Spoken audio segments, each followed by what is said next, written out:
नमस्कार दोस्तों, भाइयों बहनों एवं प्रिय सभी लोगों का स्वागत है इस वीडियो में। पूरे विश्व भर से देख रहे और सुन रहे सभी भाइयों का और बहनों का इस वीडियो में आने के लिए सबसे पहले स्वागत है। दोस्तों, आप सभी को बता दूं, यह वीडियो पूरे इंडिया लोगों के लिए खास होगा। जितने भी इंडिया से लोग मुझे सुन रहे हैं, चाहे आप हरियाणा से सुन पा रहे हैं, कर्नाटका से, वेस्ट बंगाल से, त्रिपुरा, तेलंगाना से, या इंडिया देश में किसी भी जगह से, आप सभी लोगों के लिए यह वीडियो खास लाया गया है। दोस्तों, आप सभी को बता दूं, इस वीडियो में हम बात करेंगे आपके लिए। इंडिया देश के अंदर एक गवर्नमेंट कंपनी है जो कि है NBCC इंडिया लिमिटेड, इस कंपनी का नाम है। और ये कंपनी गवर्नमेंट ऑफ इंडिया की है, यानी सरकारी कंपनी है।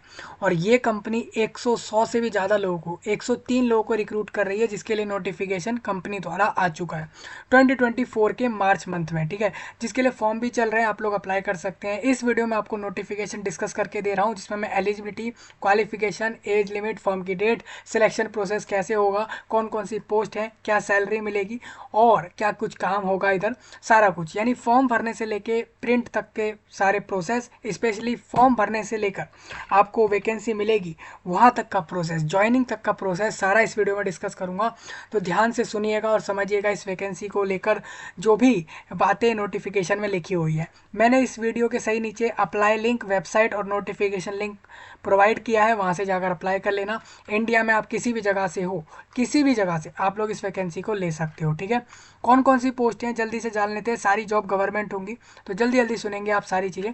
सबसे पहले आपको इस वेबसाइट पे आना होगा। वेबसाइट पे आप लोग देखोगे, आप लोगों को वेबसाइट के करियर ऑप्शन में जाना होगा। करियर ऑप्शन में आप लोग यहाँ से देख सकते हो नोटिफिकेशंस। यहाँ से भी जॉब्स पे क्लिक करोगे तो यहाँ से भी आप लोगों को नोटिफिकेशन देखने को मिल जाएंगे। ठीक है, तो नोटिफिकेशन ढूंढना कोई मुश्किल बात नहीं है। आप यहाँ से ढूंढ सकते हैं। देखो, ये नोटिफिकेशन जो आए हुए हैं वो यहाँ चल रहे हैं। ठीक है, जैसे आप देख लो, दो तरह के नोटिफिकेशन है। मैं जो आपसे यहाँ पर डिस्कस करने आया हूँ इस वीडियो में, दो दो वैकेंसी पर रिक्रूटमेंट चल रही है अभी करेंटली। ठीक है, आप देखोगे एक ये जनरल मैनेजर का चल रहा है ये वाला, और एक इसके अलावा ये वाला चल रहा है। तो मैं आपके साथ ये वाला नोटिफिकेशन डिस्कस करूंगा, सिर्फ ये वाला। इसके अंदर 103 वैकेंसी हैं। जनरल मैनेजर वाला आप लोग देख सकते हो। तो हम लोग सेकंड वाला डिस्कस करेंगे, जो जिसका फॉर्म 27 तारीख को क्लोज होगा मार्च में। ठीक है, इसी महीने में। तो ध्यान से सुन लेना, सारी बातें मैं बता रहा हूँ इसके अंदर। सबसे पहले आपको क्लिक हेयर टू अप्लाई पे क्लिक कर लेना अप्लाई करने के लिए। नहीं तो सबसे पहले आप नोटिस में सारी जानकारी जान लें। NBCC यानी NBCC जो है, इंडिया लिमिटेड, एक स्केड्यूल ए, एक गवर्नमेंट ऑफ इंडिया की नवरत्न पब्लिक सेक्टर एंटरप्राइज कंपनी है। और ये कंपनी जो है ministry of housing and urban affairs में आती है। और ये जो है, इसका कॉन्सोलिडेटेड प्रॉफिट, मतलब आज तक का जो कंपनी का प्रॉफिट है, इस कंपनी का और इस कंपनी के जो सब्सिडरीज चल रहे हैं उसको लेकर उन सबका प्रॉफिट मिला लें तो वो है लगभग, सिर्फ प्रॉफिट की बात करो, देख प्रॉफिट इस कंपनी का है 371.90 करोड़ का प्रॉफिट है। वाइल जबकि इसका जो टोटल कंसोलिडेटेड इनकम है, जो इनको इनकम आ रहा है, वो 8,961 करोड़ का है। ये एक साल का है, सिर्फ 2022-23 का आप देख सकते हो। 9,000 करोड़ के करीब इनका जो है इनकम है, मतलब इनको जो अमाउंट आ रहा है वो इतना है। इसमें से प्रॉफिट इनका सिर्फ 371 करोड़ के करीब है। ठीक है, तो ये सब क्यों बता रहा हूँ, ये सब इसलिए बता रहा हूँ क्योंकि आपको बता दूँ, इस कंपनी द्वारा एक रिक्रूटमेंट आउट हुआ है जिसमें कह रहे हैं कि having an immense strength in the construction sector. तो NBCC has a pan India as well as global presence, मतलब ये ना कि सिर्फ इंडिया में, दूसरे देशों में भी प्रेजेंट है।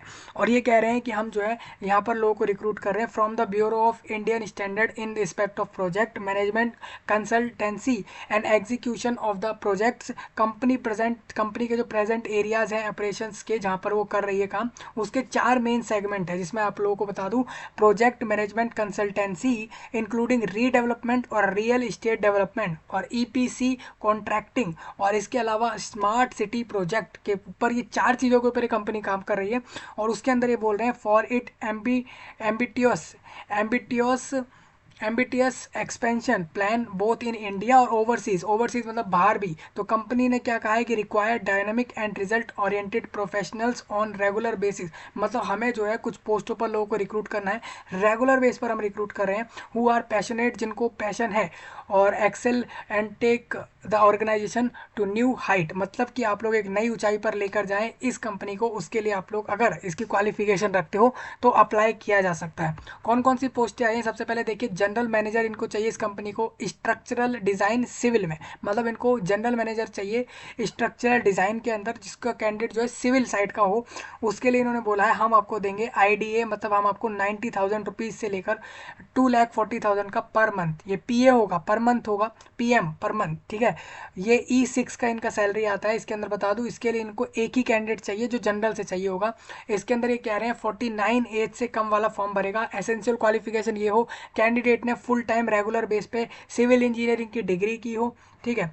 इसके अलावा इक्विवेलेंट, इसके इक्विवेलेंट मतलब ये हो जाता है या उसके बराबर भी उसने कर रखी है तो भी वो फॉर्म भर सकता है किसी भी गवर्नमेंट रिकॉग्नाइज यूनिवर्सिटी से, इंस्टीट्यूट से, मतलब सरकार ने उसको रिकॉग्नाइजेशन दिया है, उस यूनिवर्सिटी को कहा है वो विधि द्वारा स्थापित है, उसको रिकॉग्नाइजेशन दे रखा है, उनको गवर्नमेंट द्वारा राइट्स हैं यूनिवर्सिटी चलाने के, वही लोगों के द्वारा अगर आपने उनमें उन जगहों से जाके सिविल इंजीनियरिंग पास आउट किया है तो फॉर्म भर सकते हैं।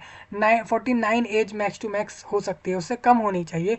टोटल आपसे ये भी कहा है। इसके अलावा एसेंशियल पोस्ट क्वालिफिकेशन, मतलब क्वालिफिकेशन के बाद जो एक्सपीरियंस हो वो आपका लिया जाएगा, जो कि आप लोगों का रहेगा यहाँ पर 15 year experience in the field of PMC, PMC की फील्ड में, मतलब पीएमसी फील्ड के अंदर आप लोगों का जो है, या फिर ईपीसी में, रियल एस्टेट में, इंफ्रास्ट्रक्चर, इन चारों में से किसी में भी 15 साल का एक्सपीरियंस चाहिए कैंडिडेट का।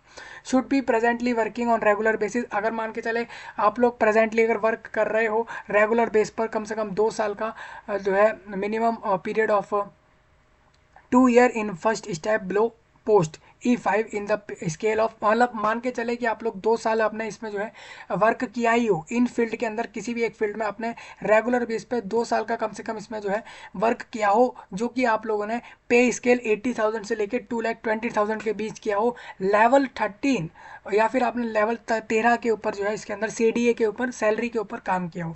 इफ़ वर्किंग इन गवर्नमेंट, आपने गवर्नमेंट में काम किया, PSU में काम किया, कोई फ़र्क नहीं पड़ता वहाँ पे अगर किया है तो आप लोग 2 साल आपने किया हो कम से कम इस सैलरी पर तो आप फॉर्म भरोगे, और 15 साल इसमें एक्सपीरियंस टोटल चाहिए। Otherwise drawing minimum annual CTC आप लोगों ने 29, ऐसा भी हो सकता है कहीं आपने ऐसी जगह पे काम किया हो जहाँ पर आप पूरे साल का CTC जो है 29 लाख, यानी करीब करीब 30 लाख के करीब आपका पर ईयर का जो है CTC कहीं से ले रहे हो, इस तरीके का भी काम किया है तो भी आप लोग फॉर्म भर सकते हैं। Last 2 year if working in private, ठीक है। इसके अलावा इन्होंने बोला है वो है अगर आप प्राइवेट सेक्टर में भी काम कर रहे हो तो भी हम एक्सेप्ट कर लेंगे, कंपनी में, बैंक में, कहीं पर भी इन फील्ड के अंदर अगर आपने काम किया है, चारों में से किसी में भी 15 साल का एक्सपीरियंस चाहिए और कम से कम 2 साल का एक्सपीरियंस तो आप लोगों का इस सैलरी के ऊपर चाहिए ही चाहिए, तभी आप फॉर्म भरोगे, ठीक है। कैंडिडेट का पास एक्सपीरियंस जो है आपका होना ही चाहिए, प्रिपेयरिंग रिपोर्ट्स, उसके मतलब कैंडिडेट के पास एक्सपीरियंस होना चाहिए है, candidate should have experience in preparing report बनाने में, डिज़ाइन करने में, ड्राइंग करने में, मेकिंग कैलकुलेशन करने के लिए, अबाउट लोड्स, स्ट्रेसेस और सिलेक्टिंग अप्रोप्रिएट कंस्ट्रक्शन मटेरियल, मतलब कि किस कंस्ट्रक्शन में कितने मटेरियल लगेंगे अप्रोप्रिएट उसका सिलेक्शन करने में, प्रोवाइडिंग टेक्निकल एडवाइस और obtaining planning and other building regulation approval और latest earthquake provisions specially in high rise buildings और liaising with relevant professional staff such as architects, और इसके अलावा monitoring and inspecting work undertaken by constructors. इसके अलावा इन्होंने लिखा है एडमिनिस्ट्रेटिंग कॉन्ट्रैक्ट्स और मैनेजिंग प्रोजेक्ट्स। तो मतलब इनमें से ये लोग ये बोल रहे हैं कि आप लोगों को इनमें इन फील्ड के अंदर एक्सपीरियंस होना चाहिए, ये सब चीज़ें आनी ही चाहिए, ठीक है। ये सब चीज़ें बोल रहे हैं तो आप लोग फॉर्म भर सकते हो। मतलब कंडीशन ये है दोस्तों, कैंडिडेट डिग्री वाला हो और सिविल इंजीनियरिंग का डिग्री हो उसके पास, ठीक है, प्लस उसके पास इन सारी फील्ड के अंदर किसी में भी उसने काम किया है, एक्सपीरियंस किया है इतने सालों तक, तो ही वो फॉर्म भरेगा, ठीक है। नॉलेज उसको होनी चाहिए STAAD की प्रो में। इसके अलावा इसमें टैप्स, इसकी ये भी अलग अलग चीज़ें हैं, ये सॉफ्टवेयर्स हैं बेसिकली, ये सॉफ्टवेयर में अगर आपकी नॉलेज है तो भी आप फॉर्म भर सकते हो। नॉलेज ऑफ ऑटोकैड एक फॉर्म, एक आपका एप्लीकेशन है, डिज़ाइनिंग से जुड़े हुए बातें होती हैं उसके अंदर, सिविल इंजीनियरिंग की वो है पूरी चीज़ उसके अंदर है।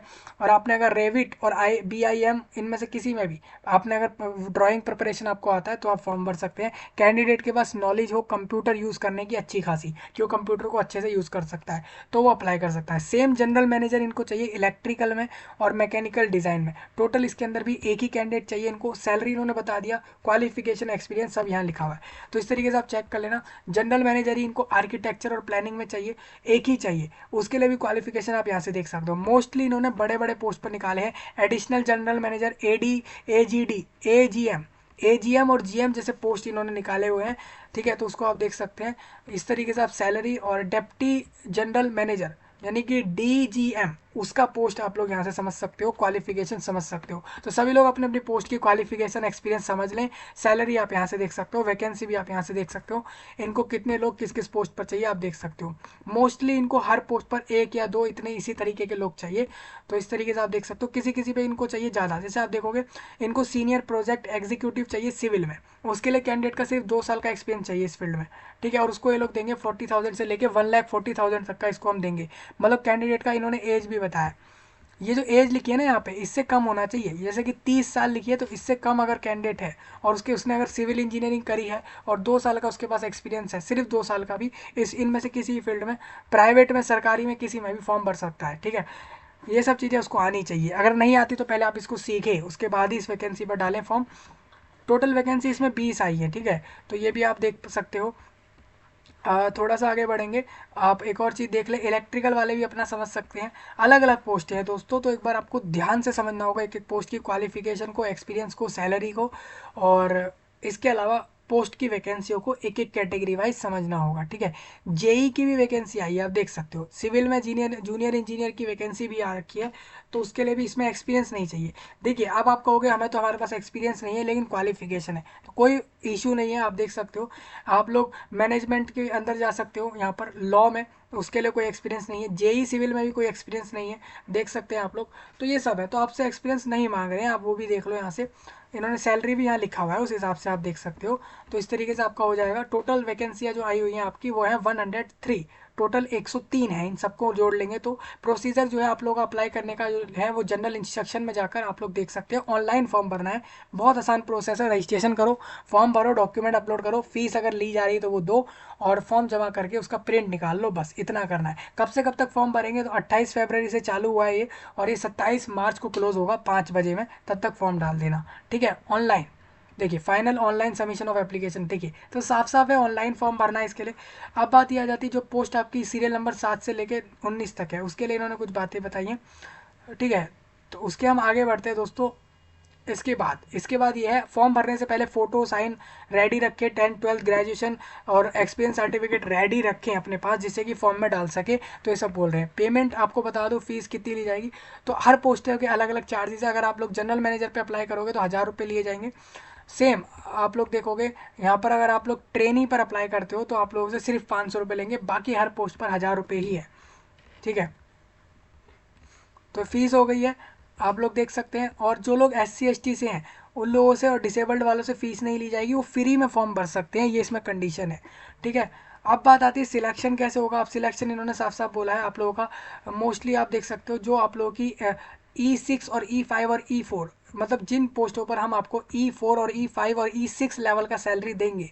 जैसे आप देखोगे यहाँ पर, आपको दिखा दूँ, ये देखिए यहाँ पे लिखा है ना E1, ये पोस्ट के अंदर कहीं कहीं लिखा है E1, ये सैलरी है। E1 एक स्केल है सैलरी ऑफिसर का। बेसिकली E1 से इनको ये पता लगता होगा कि हमारी कंपनी का ये ऑफिसर इस पोस्ट पर है, इसको हमने E1 में डाला है, इसको E2 में डाला है, इस तरीके से। तो E1 वाले पोस्टों पे आप देखोगे तो इन्होंने साफ साफ बोला है, जो E1 वाला पोस्ट है, E1 E2 E3, इन पोस्ट के लिए तो हम कंप्यूटर एग्जाम कराएंगे, साथ में इंटरव्यू भी लेंगे। S3 वाले के लिए भी हम कंप्यूटर एग्जाम कराएंगे। बाकी जो पोस्ट रह गए ऊपर, इन सब के लिए हम इंटरव्यू सिर्फ इंटरव्यू से ही हम उसकी ज्वाइनिंग ले लेंगे। अब इन्होंने देखिए ऐसा क्यों रखा है, आप देखोगे ये वाली पोस्टों के लिए सिर्फ इंटरव्यू ही है, इसमें एग्जाम नहीं है। यानी कि E4 5 6 आप देखोगे ऊपर, मैं एक बार लेकर चलता हूँ। E4 5 6 मैं आपको दिखाता हूँ। ये देखिए E5 है ये। अब देखोगे E6 ये वाला है आप लोगों का, और एक और यहाँ पर E6 ये वाला भी है। तो आप देखोगे ये कुछ पोस्टें ऐसी हैं, E6 वाली, E5 और E4, इनका हम लोग डायरेक्ट इंटरव्यू क्यों ले रहे हैं, इसका हम लोग इनसे एग्जाम क्यों नहीं करा रहे, क्योंकि आप जानते हो भाई, ये लोग वो हैं जो 15-15 साल एक्सपीरियंस लेके आए हैं इस फील्ड में।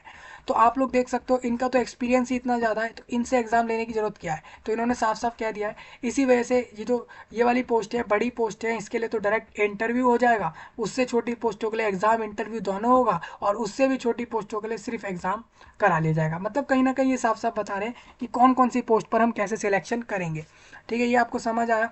अब बात ये आती है कि कंप्यूटर बेस्ड एग्जाम जो होगा, उसमें उसमें आपका 3-3 मार्क्स का जो है क्वेश्चन आपको मिलेंगे, ठीक है। उन्होंने बताया किस बेस पर हम आपको मार्क्स देंगे, तो इन्होंने बताया 3 मार्क्स आपको देंगे हम for every completed year of service in NBCC subject to maximum benefit of 3 year service, ठीक है। ये तो डिपार्टमेंट वालों के लिए रखा होगा ना इन्होंने। चलिए थोड़ा आगे बढ़ते हैं इसी के लिए। जो करेंटली इस कंपनी में काम कर रहे हैं तो उनको भी ये लोग 3-3 नंबर उन एक्स्ट्रा दे देंगे एग्ज़ाम में ही, भले ही एग्ज़ाम में ये लोग आपको एक्स्ट्रा दे देंगे, आपका एक्सपीरियंस अगर इसी कंपनी में काम कर रहे हो तब। बाकी जो बाहर वाले हैं उनका तो एग्ज़ाम होगा, ठीक है। आगे बढ़ रहा हूँ थोड़ा।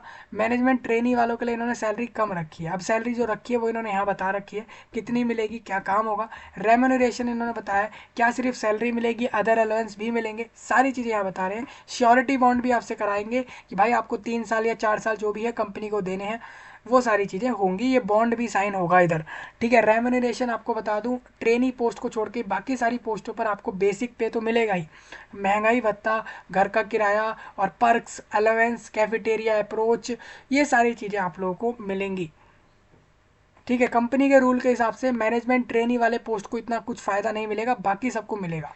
बाकी सबको तो मिलेगा ही, जनरली सबको। ऑल इंडिया एलिजिबल है इस वैकेंसी पर, आप देख सकते हैं। मतलब पूरे इंडिया, पूरा एंटायर इंडिया, पूरा देश, कंट्री, सब एलिजिबल है इसके अंदर, ठीक है। क्वालिफिकेशन और एक्सपीरियंस अच्छा खासा हो, ठीक है। रिकोनाइज जगह से होना चाहिए, रिकोनाइज, तभी आप फॉर्म भर सकते हैं। ये सारी कंडीशन आप यहाँ से रीड कर लेना, ये सारे जनरल पॉइंट है आपके लिखे हुए हैं। तो ये आपका हो गया। अब आप कहोगे इसमें कंप्यूटर एग्जाम आपने बताया, तो उसका सिलेबस तो इन्होंने दिया नहीं।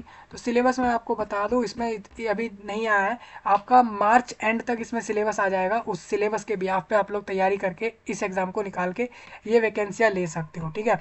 तो एज लिमिट, सैलरी, पोस्ट, कब कहाँ पोस्टिंग होगी, पोस्टिंग पूरे इंडिया में कहीं भी हो सकती है, ठीक है। दूसरा काम क्या होगा, जो आपने फील्ड में अपनी क्वालिफिकेशन ली है वही सारी चीज़ें आपको करनी होंगी। एक्सपीरियंस आपके पास होगा तो अच्छे खासे आपको पता होगा कि उस पर क्या काम होगा। वैसे तो आप देख सकते हो सिविल इंजीनियर्स क्या काम करता है आपको पता ही है, इलेक्ट्रिकल मैकेनिकल वाले क्या करते हैं आपको पता ही है, तो वही इस एक्सपीरियंस आपसे लिया जाएगा। तो सिलेबस अभी नहीं आया, सिलेबस मार्च एंड में आएगा।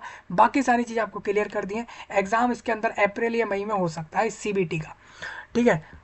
103 वैकेंसी इस रिक्रूटमेंट पे आपकी आई हैं। मैंने एलिजिबिलिटी सारा कुछ कंडीशन क्लियर करा है इस फाइल में। अब आप बताता हूँ आपको अप्लाई कैसे करना है। यहाँ आ जाओगे, यहाँ पर आप देखोगे न्यू रजिस्ट्रेशन पे क्लिक कर लेना। यहाँ पर अपना पर्सनल डिटेल डालना, कौन सी पोस्ट पे अप्लाई कर रहे हो वो सिलेक्ट करना। इस तरीके से अप्लाई करते हुए आगे बढ़ जाना, फॉर्म भर लेना, ठीक है।